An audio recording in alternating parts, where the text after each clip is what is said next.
I sent over 4 of my recent images to pro wildlife photographers to edit. I asked them to choose 2 of the 4 to edit and send them back to me so I could compare the results. Today, you'll get to see the differences in how they edited them and what you can learn from these editing techniques. This video is going to be the first in a 2-part series. Today's video is a quick comparison between the styles and quick overview of what I notice and particularly like about each edit. However, in 3 days from now, I'll be releasing the full over an hour-long video revealing the screen recordings of their edits and breaking down and analyzing the work that they did. So if you want to see the extended version and really get to learn from the techniques that pros use, I'd highly recommend subscribing below to see when it releases. So to start off, we're going to start off with the oyster catcher image that I sent over, and 5 of the 6 wildlife photographers chose to edit it because I think there's a lot that you can see in this image that you can do a lot with creatively. So a lot of people chose this one to edit and sent it back to me. So this is a great one to start with.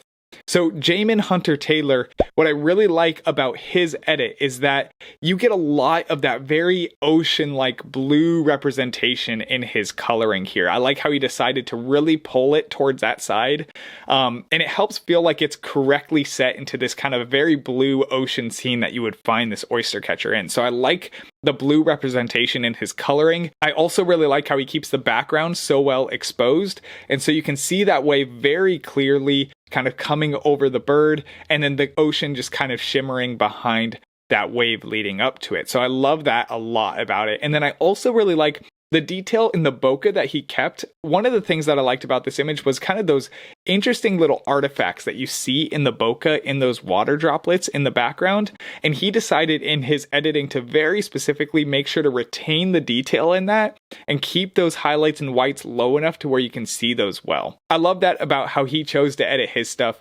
Sergius Hanan, so on the complete opposite end, Sergius decided to go for a much starker contrast in his image. I mean, Jamin had a good contrast as well, but Sergius's is very highly contrasted. There's a very nice stark contrast, which I like. It's not better or worse necessarily, it's just different from what Jamin did. So he has a very sharp, stark contrast in this image. And what I like about how he chose to edit this as well is he was the only one who chose to do a grayscale edit out of all of these. And out of any image, I would argue that I agree that this is the image that it should be done with. I didn't do it personally myself, but I like how he chose to do that. And that's because the exposure is really the highlight of this image. Like the details that you see in the contrast from the exposure from the bright to dark is what makes this image what it is. And so choosing to go grayscale shows that he kind of recognizes the most important part of this image is the exposure and the contrast throughout it. And so he decides to just eliminate all of the distractions, which is the color in this case. He decides to eliminate that and just focus you in as a viewer on the exposure and the details that you need to notice there. So that's an interesting take on this, and I like that about how Sergius decided to kind of edit this up.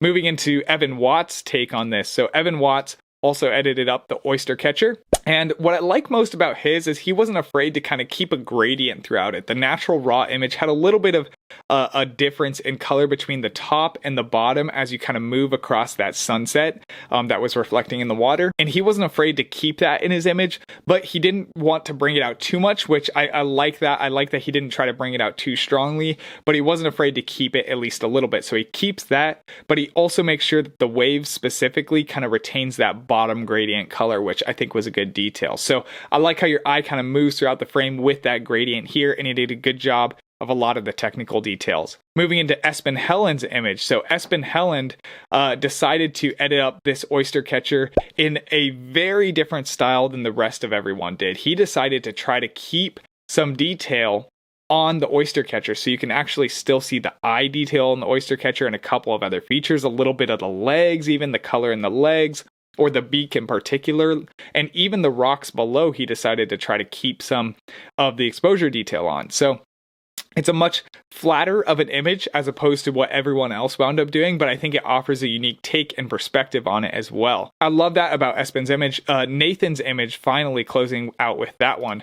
Nathan had a really cool edit as well on the oyster catcher, very similar to Evans in a lot of ways, where he wasn't afraid to keep that gradient in it. What I liked most about Nathan's is that number one, he decided to pay a lot of attention to the detail in the silhouette and make sure everything is truly black. So in his edit, I watched him go through it, and in Photoshop, he really makes sure that that silhouette is just very well refined, very sharp, and very much so just completely blacked out. So I liked how Nathan did that. And then also the darkness and the wave kind of reaching over the oyster catcher. And so I love how he kind of edited up in this way. His is kind of very similar to Evan's in a lot of ways, but it's a very good and solid natural take on it as well. So great job there, Nathan. Whew, okay, so we got 3 more to go, but that was the longest one of them all. So let's compare the next one. The next one is of the pelicans, and we had 2 people choose to edit the brown pelican that I sent over, Jamin Hunter Taylor and Michael Wolf. And so Jamin Hunter Taylor decides to take a very, very moody edit on the pelican here. So what he decides to do is really make sure that the bokeh is not too much a kind of attention hog in the image, and make sure to really bring out all the contrast in the scene that's being set behind the foreground. And so I like his decision to do this. It was different from my take on it even quite a bit. But what I really like, and what I'm actually going to be showing in a few days when I release the next follow-up to this, it's the extended version where you get to see behind the scenes of how they edited it. You're going to get to see he did a lot of detail work in that background to specifically make sure that that background gets a lot of dynamic and detail in the kind of contrast between the shade and the parts where the sun is just ever so slightly hitting it. And so he does a lot of detail work in that pelican right there. And I like how the pelican really pops in the scene that's going on behind the foreground because of how he edited it and made sure that there was a lot of contrast between the light and the dark. Michael Wolf has his version as well, which is kind of the opposite side. It kind of goes for a little bit more light and airy of a feel. And I like the uniformity in color here. What I particularly liked most about his edit was with those yellows and oranges, he kind of pulled them on the HSLs to kind of mesh them together and make them feel like one more singular color rather than a couple of different dynamic colors that was built into it. And so I like how he did that because it helps to really isolate it out again away from the subject. So that was a good call there. And I also like how he decided to go for a little bit brighter of a feel and exposure on that pelican, as was kind of mentioned before. He went for just a different type of mood than Jamin went for in his edit. Something you're going to get to see Jamin actually mention too in the video that's coming out soon, following this one up, is that it's cool to see how everyone kind of had their own unique vision and take for this edit because they weren't out there necessarily in the field, so they're kind of trying to figure it out as they're going through the edit. How do I want to edit this? What's kind of my plan and my vision for this? Because they didn't already have a preconceived kind of conception of it. So it's interesting to see how everyone has their own take on it and how everyone kind of does it uniquely. So next, let's move into the crow image. So we have this image of the crow that was edited up by 4 people this time. So this was the second most liked image, or at least most wanted to be edited image. And so this was a really, really cool image as well. So let's start off with Sergius's edit on it. I really like his edit on it because he goes for a very, very dark and moody feel. Once again, that's definitely Sergius's style. He likes to go for that very kind of dark and moody and shadowed type of feel. And so I like how in this one, the crow very much feels eerie in this image. So he does a great job of making it feel dark and moody, particularly, and you'll see this again in the video coming out soon, but he does a lot of accent light work with masking on a lot of the feather shine of the crow, but then particularly on the eye detail that really helps to pop and sell that eye. So even though the crow is very dark, you don't lose all of that contrast and dynamic within the crow because he does a lot of really good masking on it. So great job on that. And the other thing that I really like about his image is there's a very deep colored contrast in the background ocean behind the crow. And so he does a great job of making sure that that ocean really is nice and contrasted. And I love that about this image. Michael Wolf's image. And he went also for a very, I would say, moody edit, but it's more of the cold and gloomy type of feel, right? So it feels very cold and gloomy rather than maybe just kind of like dark and moody. And so it's a different style once again than what Sergius had, but it's very effective as well. He also goes for a little bit more flatness in the ocean background, which provides for a better depth of field offset, in my opinion. So while it has just a different feel from what Sergius did, Sergius, brings out a little bit more of the color and that contrast and dynamics in the background. Michael flattens it out quite a bit, which leads to it feeling like it's very much offset from the subject layer. So that provides a really cool bonus there, and that it feels like it's very, very well done in terms of depth of field. But you do get a little bit less of that dynamic in the background and interest in the background. So just a different take there than before, but it's something notable right there, right? Let's go into Nathan Watson's edit. And Nathan Watson, I mean, he edited one of the shots before, but just as a reminder, this is the guy who won the Bird Burger Photo Awards. And so I had to ask him to come back on and edit a photo for us. That way you guys can kind of see how he does it as well. So super happy to have Nathan on here, and super thankful for every single one of the people on this list. I mean, every single one of the people on this list. So there's Nathan, but then everyone else is a creator, and some of them are YouTubers as well. I'm super excited for Espen Helen in particular, because he's coming on the channel to be interviewed on our podcast soon. So make sure you stay around for that. When he comes onto the channel to be interviewed in about 3 weeks from now. I'm so excited to have him on, and good stuff. So anyways, going into Nathan's image. So we've been talking about the crow. Nathan also did the crow. So Nathan goes for a much more light and airy feel than what Michael or Sergius did by far. So he's very much more about like, let's kind of get this whole image exposed at a more middle range on the histogram, right? Or maybe even the higher end of the histogram. And so I really like the light and airy feel here.